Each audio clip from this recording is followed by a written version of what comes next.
ذر غفاری صاحب جندب بن جنادہ خپل نوم دی. جندب باب ایمان ابي ذر الغفاری بخاری کې دا باب دی. کتاب الانبیاء دی شاید بهر تقدیر او دویم جلد کې دا مسله بیان شوې ده. ابو ذر غفاری صاحب جندب بن جنادہ وای دا دومره لوی بدمعاش او دومره لوی بدمعاش چې ماشومان به کله میندو قلارول نو ابو ذر راغی جندب راغی ماشومان به داسې ویریدل دومره خطرناک سړی ډاکې یو بدمعاشیانې خوب یې چېرته ولید په خوب کې ویرېدو کله کله خوب د چا دپاره د هدایت او سبب جوړ شي خوب کې ویرېدو خطرناک شانې محیب خوب یې ولیدو چې کله خوب ولیدو نو یاره ویل څه چل شوی دی ښه دنیا کې څه انقلاب راغلی دی او د خوب نه ویرېدلم نو بیا د دې یېرې نه بعد دا په دې جستجو کې شو چې زه سمې لار ته لاړ شم. یو نه تپوس بل نه تپوس چا ورته ویل چې په مکه کې ولک پیدا شوی د بنو غفار قبیلې سردار دی په مکه کې څوک پیدا شوی دی و چې زه پیغمبر یم وایي زما د سوال جواب میلاو شو دا زه چې په دې خوب کې رېدلی یم که نه نو موجه دا ده کله چې دوی خپل رور ته وویلو خپل رور ته وویل چې څه وکړه چې ته لاړ شه د اونیس نومې دی ته لاړ شه او ته په مکه کې معلومات وکړه دې سړي په باره کې د خلکو نه معلومات وکړه چې دا سړی صحیح پیغمبر دی او که نه که صحیح پیغمبر چې ایمان بې راوړو او ټیک د لاړو او ورور یې لاړو په مکه کې چې معلومات وکړلو د یو نه تپوس بل نه تپوس واپس چې راغی کلی ورته حالات وویل چېرې ما ته سړی ټیک ښکاري پیغمبر دی ویل زما تسلي ونه شوله د ورور په دې بیان باندې نو ویل بس کجوري مجوري مې راواغېستلې او ځان سمې څه وربشې وړم راواغېستل او د خوراک دپاره سامان او یو لوښي چې په هغې کې به وبس کمه او سیده لاړم اوس چېرته اوس دې ته ګوره کله چې ته هدایت غواړې الله به درکوي رالمه کوم ځای ته راغې چې راغې نو وایي زه حرم شریف ته راننوتلم د زمزم د کوهي خوا ته یو طرف ته کېناستلم بس ناست یم ویل ما ویل چې له چا نه تپوس نه کوم خو ګورم به چې سړی معلوم کړم چې تپوس نه کوې بیا الله نه میلاویږي خلکو په تپوس الله میلاویږي ناست کله چې ماښام شوی دی او دا ټول خلک راځي او په دې حرم شریف کې خپل عبادت کوي بوتانو ته سجده کوي بیا ځي نو په دې دوران کې وایي ناوخته شو حضرت علي صاحب به کتل چې دا سړی میلمه دی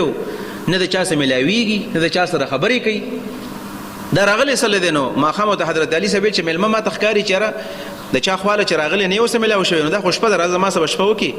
او سهار به راځي نو ده خو ځان له تیاری کړو چې په دې ځای کې به شپه کوم خو ویل ځه شپه به وکړم بیا به سهار راشم لاړو ورسره او شپه یې وکړله وایي نه ورسره ما خبرې اترې وکړه نه زما څه وکړلې خو شپه مې تېره کړه ډوډۍ مې وخوړله او سهار بیا رالم سهار رالم په هغه ځای کې مې بیا خپل بوجۍ موجۍ واچول او ناست یم چې خلک څه وایي چې دوه کسان کیني زه خواته کښېنم چې دا خلک څه وایي د نبي علیه السلام باره کې دوه کسان ټول خلک مخالفت کوي هر سړی کنځلې کوي بیا ټوله ورځ تېره شوله ماښام چې شو نو بیا د چا سره لانړو حضرت علي صاحب بیا راغی ویل چې غالبا میلمه ته څوک نه دی میلاو شوی ورته ویل چې میلمه زه چې کور ته لاړ شو شپه به وکړي او سهار به بیا راځي نو چې دا خو ټیک ده ویل بیا ورسره سبا له شپې لاړم شپه مې ورسره تېره کړله خو نه سره حضرت علي صاحب د دې باره کې څه خبرې وکړې نه ورسره ما وکړلې هوښیار خلک ستا د چا سره څه کار دی بس میلمه راغی او ډوډۍ دې وله ورکړله او پرېږده چې خپل طرف باندې زما شناختي کارت یې مه ګوره چې ته څوک یې او څه کوې او څه کار کوې او څو بچي دي او د کوم ځای دغه کار اوس ستا نشته وایي شپه مې وکړله او سهار بیا رالم سهار رالم بیا په هغه ځای کې مې بوجۍ واچول او ناست یم او په دې سوچ باندې چې نبي علیه صلات وسلام به څنګه مې ینم 3 ورځې چې کله تېره شولې مازدیګر حضرت علي صاحب راغی ما ته ویل چې میلمه په مقصد مې پوهیه که سله راغلی دا خو 3مه شپه ده 2 ورځې خو ما بوتللې خو ته کیسو ویل ما ورته ویلو چې زه به تا ته راز ویم خو که زما راز ساتلی شي بلکل د خپل راتلو مقصد درته یم خو که زما راز ساتلی شي ویل چې بلکل ته وایي ما ورته ویل چې یاره زه راغلی یم او چې دلته چا د نبوت دعوه کړل زه د هغه انویسټیګیشن کوم دغه معلومات کوم تفتیش کوم چې دا سړی صحیح پیغمبر دی که نه ویل دا خو اسانه خبر ده ما ته به پټۍ مې ویلې وې راځه زه دې بوزم ورله بس روانې کو اوس دلته تپوس وشو که نه تپوس نه بعد اوس دلته اوس ځای میلاویږي انکس کې نه داند او بدانت کې نه داند نو کله وایي چې په لار باندې تلو نو حضرت علي صاحب ورته ویل چې حالات ډېر خطرناک دي داسې وکړه چې ته زما سره ځې نو خلک په ما باندې پوه دي چې دا د نبي علیه السلام د تره زوی هغه زما د تره زوی دی نو که ته زما سره تللی او زه رسې په کش کړپ باندې پوه شوم چې څوک دي